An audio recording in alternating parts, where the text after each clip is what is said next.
Matapos nga mag-viral ang post ng isang staff ng AirAsia Philippines na ang sabi sa post, wala bang maglalakas loob na barilin si Robin Padilla? Nakaabot nga ito sa nasabing senador at nirepost nga niya ito sa kanyang social media account.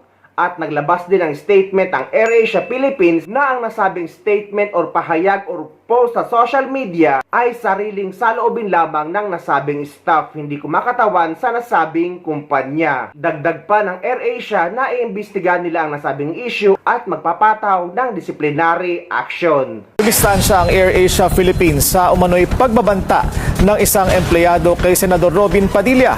Git ng kumpanya, hindi nito kinukonsinti ang anumang asal na nagsusulong ng karahasan o masamang intensyon. Iniimbestigahan na raw nila ang issue at magpapataw ng naangkop na disciplinary action.